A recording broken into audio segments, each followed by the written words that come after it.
What's up, guys? Stas here. So yet again, another green day in the stock market today. The S&P 500 up about 40 points, up 1.2%. The Dow Jones up 460 points, 1.7% in the green, with the Nasdaq up $77, 0.8% in the green, and the Russell 2000 beating them all, up 2%, roughly $30. And in this video, we're going to talk more about the markets like we always do, breaking down some technicals, and I also want to share with you guys the top stocks that I'm looking to buy right now heading into the middle of June in 2020. And I also want to share with you all what I've been doing in the markets. What stocks am I involved with? Day trading, swing trading, options trading. I'm going to share with you guys everything in this video. So if you guys enjoy it, as always, find value in it, hit that like button. Let's try to get 300 likes on this video. Consider subscribing. And also, if you want to be further connected with the Strive Smart community, check out the free links down below in the description, the Discord chat, the Facebook group, and you can also get 2 free stocks from Webull,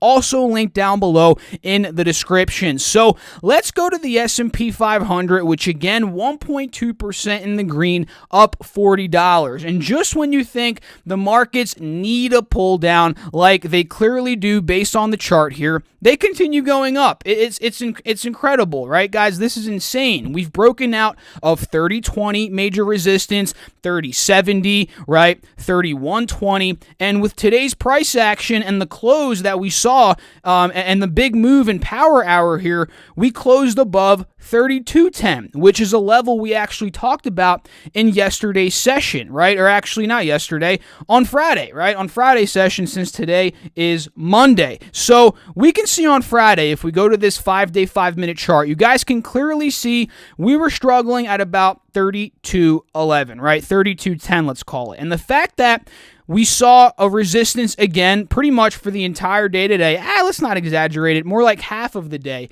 That went to show that, okay, this is a pretty strong resistance. And the second we broke out of there, that is what drew in a lot of bullish momentum. More bulls started piling into the market. As you guys can see, the S&P ran another 20 points after that break at about 1:30 p.m. Eastern Standard Time. And first and foremost, guys, why is 3210 a major level of old resistance? Well, if you guys can see, back in the beginning of 2020 and on pretty much for the first 2 months of this year, we held 3210 as a support until we obviously dumped below it after the whole CV craziness, which ended up tanking the market. And once a support is broken, it becomes a resistance until that resistance is broken above, right? Again, and at this point, we clearly just broke above the resistance. Now it's a new support. So at this point on the S&P 500, this is, in my opinion, it's getting more and more overbought by the day. But the way we have to trade it here is by the technicals. And the technicals are clearly telling us, at least the candlesticks here, there could be more upside, right? I'm not thinking we're going to go straight to 3340, which is the next resistance, right?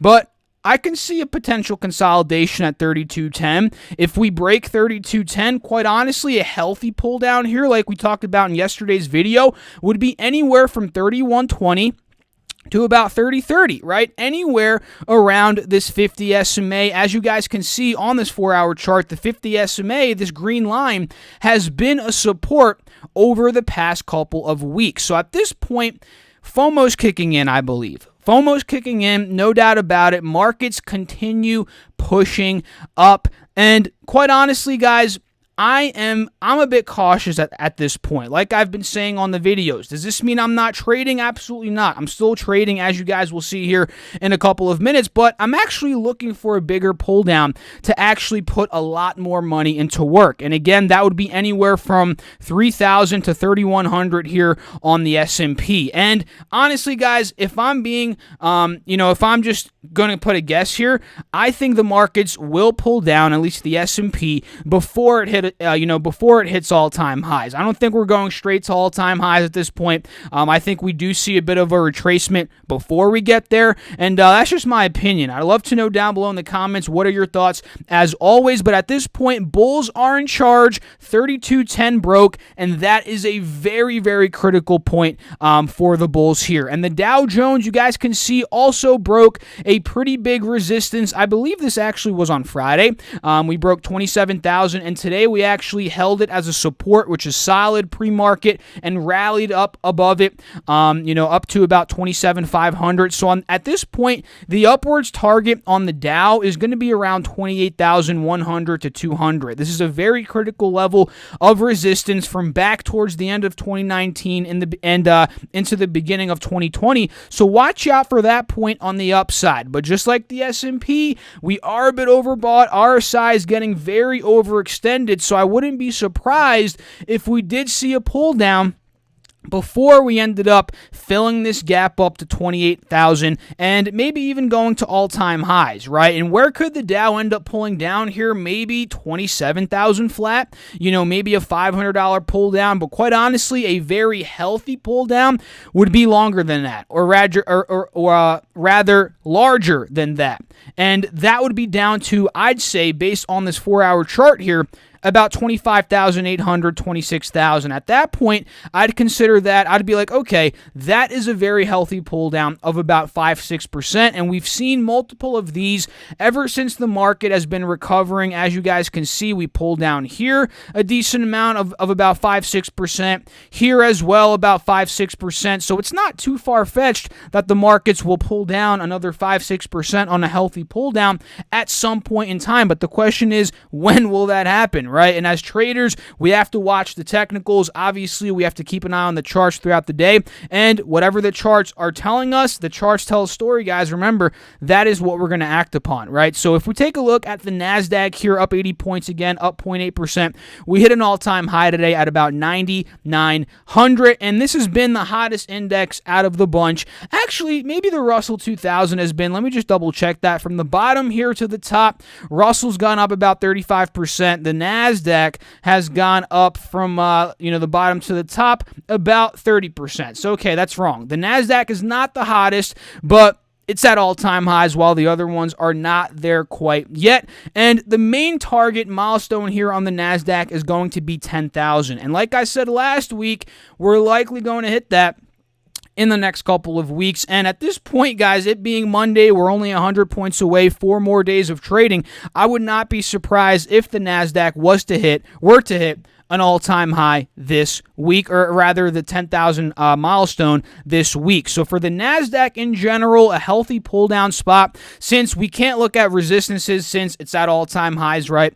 A healthy pull-down would be around 97.30. After that, if we pull down, which would be even better in my opinion, the 50 SMA would put us right at 95.50. If we pull at 95.50, guys, that would be around a 3-4% pull-down from where we are now, and that could open up a lot of potential dip buys and maybe some leveraged ETFs like TQQQ, which goes up whenever the markets, the NASDAQ is going up. And another one, which, it's not leveraged, but also follows the NASDAQ, is QQQ. So these are two that you could play if the NASDAQ does pull down and you buy on the dip, right? That's kind of what I'm looking for, to be honest. And when it comes to gold today, guys, gold also did well, which is interesting. And this is a good sign that gold is holding $1,695, $1,700. This is a major level of support, as you guys can see, over the past, at this point, over 2 months, right? And back in February to March,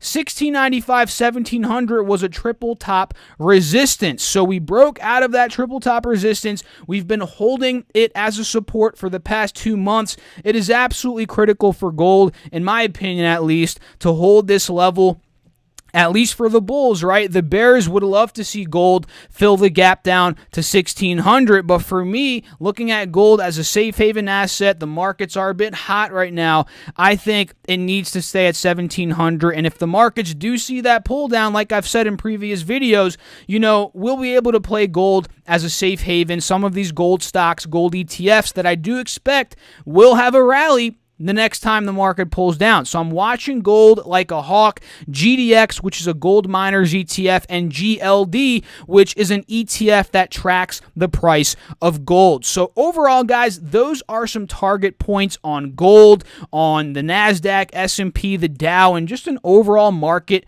technical breakdown. And I'd love to know what you guys, again, have to think down below in the comments on the markets, where we're headed over these next couple of weeks.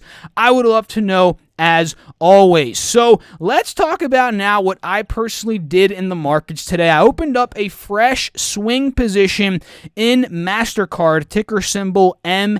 And I personally saw a lot of potential in MasterCard today, and let me explain to you guys why. So overall, we can see some major levels on this stock being around $300, $308, and $317, right? So we clearly held 300 as a support. We filled the gap up to 308. We broke out of the 308 resistance, which was very bullish. That was actually on Friday heading into pre-market today, right? We broke 308, and we filled the entire gap up to $315 in the pre-market session today. So I saw this pull down from 315 down to about 308. We were holding the old resistance as a new support. As you guys can see here on the 5-day, 5-minute, we started seeing some consolidation. And let me pull up my notes here. I bought in at $308.75. I believe it wasn't on this initial pull down,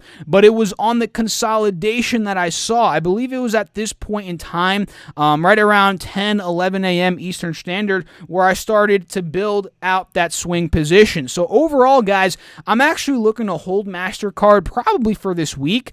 And the target sell is going to be around $315 to $317. And for my entry at 308 up to 315, 316, it's not a crazy amount of potential here, but it's still 2.75 to about 3% potential for profit that we could make here. And quite honestly, guys, this could be made in tomorrow's session. Let's say we have another bang out green day tomorrow, which, with the way things have been going, I wouldn't be surprised. I can see MasterCard fill that entire gap, no problem. So for me, I'm holding on to MasterCard right now.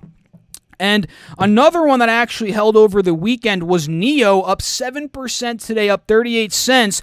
And I'm actually still holding this. I bought in at $5.77 on Friday, I believe at some point right here. And I'm up, let's see, on that position. I'm currently up about 4 to 5%. So I do have a cushion here.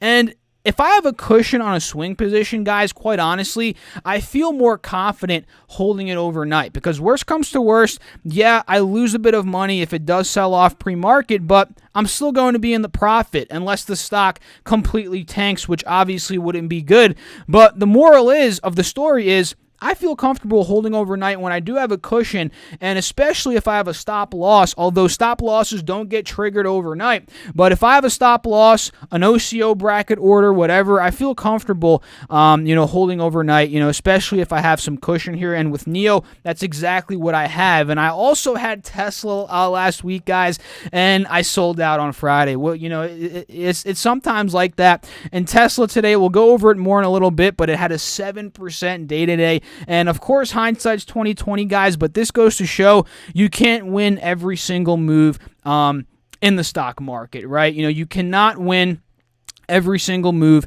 in the stock market. So overall, that's kind of what I'm involved with at this point. And when it comes to options trading, guys, I'm also in some long-term calls for Virgin Galactic, SPCE. They also had a 10% day today. And the call options I'm in, they were up 40% today. And if you guys don't recall what I'm in, I haven't mentioned it in a couple of videos. I'm in, I believe, the September 21st $35 call options. Go check those out if you guys are into options. Not saying to buy them, but go check those out, because those are the ones that I'm currently in as of right now. So overall, that is what I'm involved with, guys. Let me know down below in the comments what types of moves you are making in the stock market. And now let's go over some stocks here that I'm looking to buy, that I'm looking to trade, that quite honestly, guys, these stocks have just been going bananas. It's unbelievable. The first one that I want to go over today is Beyond Meat, ticker symbol BME. BYND. Today,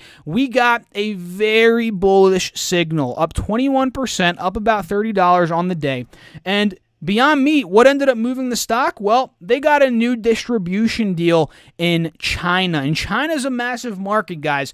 When companies like Beyond Meat, food companies start expanding in massive populated areas, that's amazing. That is great because more people are going to be consuming the products, and if they like the products and they hold the products in different stores long term, that's going to be fantastic for the business, right? So China-based food distributor, and I'm probably going to butcher this, Synotis, is part of the French dairy maker and distributor Savencia, and distributes imported foods to 4,500 wholesalers, restaurant chains, and hotels in China. The deal will see the firm distribute both Beyond Beef and the Beyond Burger. And on this catalyst here, on this news, guys, we ended up rocketing. And a lot of these technical spots were broken. We can see we clearly held 138 as a support strong. We also broke out of 145. That's been a resistance at this point for a couple months.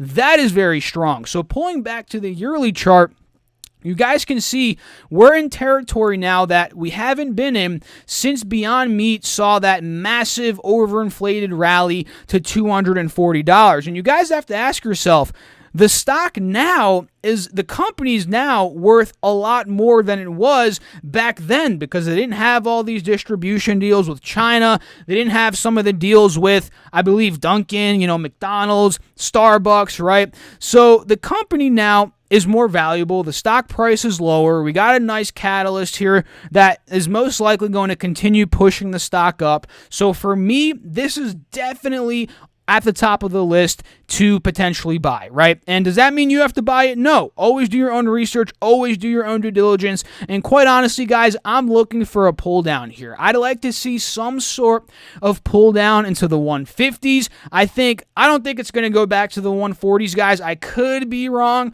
but I don't see it going back down to the 130s, 140s, at least in the short term, right? So for me, pull down into the 150s, 150, that would be gravy. I would buy the stock there, no doubt about it, as a swing trade. And that's kind of what I'm looking here. The next one, which we kind of showed a bit earlier, is Tesla, ticker symbol TSLA. They also got amazing news for, in today's session. They were the top selling Chinese electric vehicle brand in May.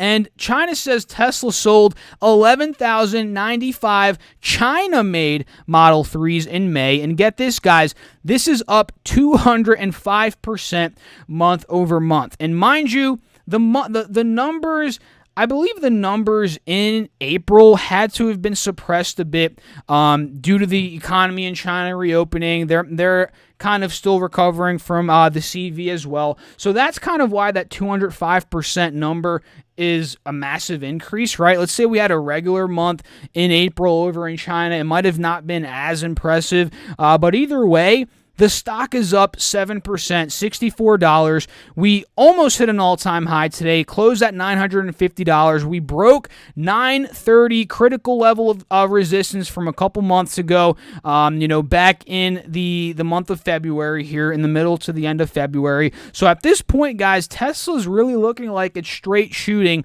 to the $1,000 range. That's kind of what these technicals are telling me, and especially if we break 970, guys, which again is the all-time high here roughly, I'm thinking Tesla is going to explode. But like many of these stocks, I could see a pull down as well. So where could we see a pull down to? Maybe 890. 890 would be putting us right at that 50 SMA here on the 4-hour chart.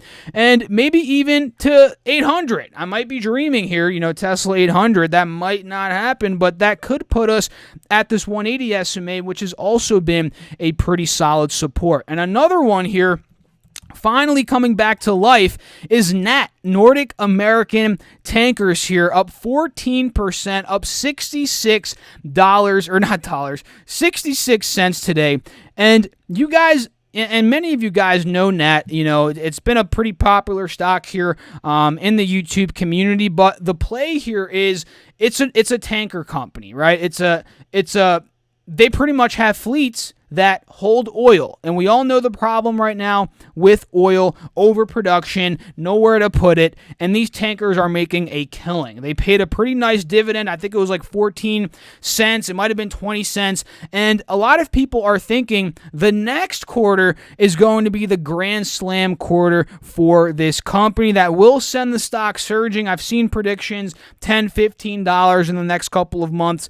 I don't know if that will happen. Obviously, nobody knows, but these are just predictions that I've seen from analysts, and quite honestly, it could happen. Again, with what's going on right now in the oil industry, with how much money these tankers are actually making, and it goes to show they're making a lot of money because they're increasing the dividend. If you guys look at their dividend history, it's gone from 14 cents to 20 cents. The next quarter could be 30 cents. Who knows? If a company's making more money, they're going to increase the dividend. That's if they pay a dividend. So that's a good sign here. That goes to show Nordic American Tankers is making pretty solid money right now. But will it last? I don't know. Once the oil industry gets back to normal, these tanker stocks will probably cool off a bit. But in the short term, it's worth watching. And at this point, 530, 540 is a pretty critical resistance, and we closed right under that, so we need to see a break. We need to see a break, 540, and some sort of support here before maybe a rally up into the high fives, into the sixes, maybe sevens, right? That's kind of what I'm waiting for here. So watch 540. On the downside, watch 480 to $5. That could also serve as a support here. So overall, I'm watching that. It's a bit more risky, in my opinion, as a trade, but it's still worth watching. And another one here, new electric vehicle company, and I'll be the first to tell you I don't know much about them, but I figured let me talk about it in this video since the stock was up 103% today, up $38. It's Nikola Corporation, right? They recently IPO'd, I believe, on the 3rd of this month. They merged with VTIQ, if you guys remember that. That was like a couple weeks ago, a month ago. I forget how long ago it was. But the stock now, again, up 103%. This is probably the riskiest one we're going to be talking about in this video. Again, always do your own due diligence, but at this point, it's worth watching due to how hot it is. And am I swing trading Nikola?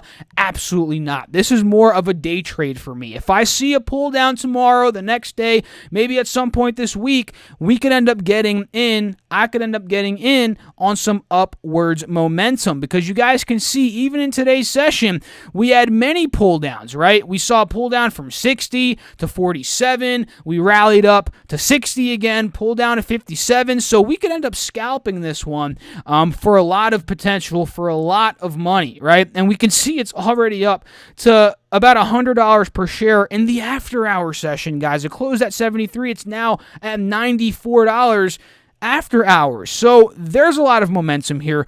Go, approach this with caution, guys. Again, very, very risky, but it's still worth watching. Another one is going to be DraftKings DKNG, and this was actually down 3.5% today, down $1.34. We actually filled the gap all the way down to $35. And if you guys have been watching my videos for the past week, I'd say, we've talked about how DKNG, if it fails at $39-40, the next likely area it's going to fill down to is 35. And that's why we have these lines drawn out here. And you guys can see it did exactly that. It went to 35. And a positive thing I'm seeing here is it closed above the 50 SMA on the 4-hour chart, guys. This is very, very good news for the bulls, right? On the daily chart, you guys can see we hit 35. We filled the gap up and pretty much consolidated on that 50 SMA on the 4-hour chart. But the thing is, we're still technically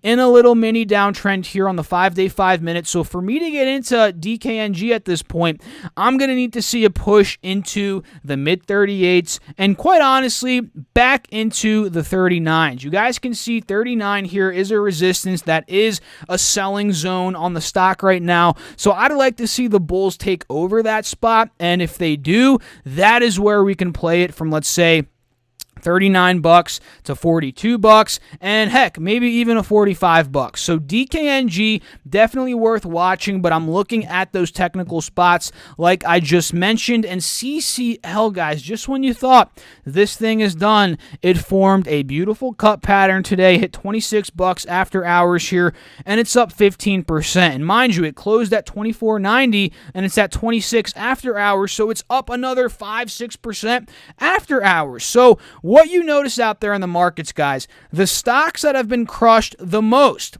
during this crisis, right? The stocks that have been crushed the most, cruise lines, hotels, airlines, and the list goes on.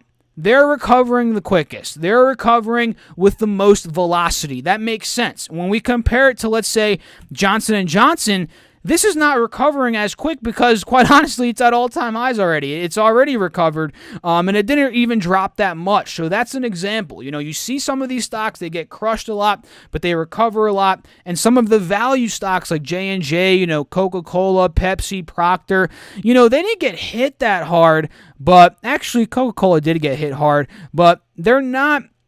You know, they're not as quick to recover, let's put it that way, or there's not, you guys know what I mean, the velocity of the recovery is not as massive as some of these other ones, like the hotels, airlines, etc. So CCL in the short term, guys, it is a bit overheated, but it's worth watching because the bullish momentum is clearly there. And for me, a support that I'm looking at is going to be $21.70 to $22. And a lot of people might be like, it's never going to pull down to there. You know, FOMO's kicking in. The stock's just going to keep going up. And the truth is, you need to have patience. You need to have patience. You'll be surprised what can happen in the stock market, guys.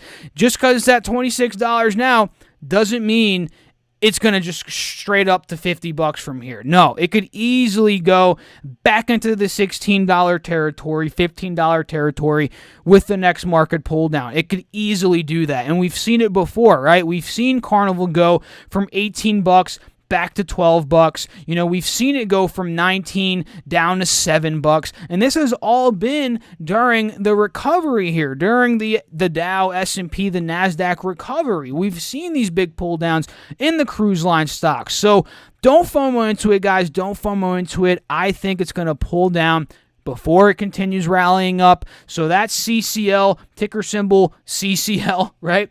And the last two that I want to talk about here, Virgin Galactic, SPCE, we talked about that earlier. I'm in a long call option here. I also own some shares, up 10%. The key that I'm watching here is $18. It's $19, 18, $19. This is going to be very critical on Virgin Galactic, guys, because if we break 19, watch out above, because that's breaking the resistance of this wedge. That's a bullish move. More momentum could come in from there, and that's when we're going to honestly start pushing into the 2021 level, which, if you guys notice, the stock has struggled at 21 in the past. And the last time we've broken 21, the stock's gone all the way into the 40s, guys. Am I saying it's going to the 40s again?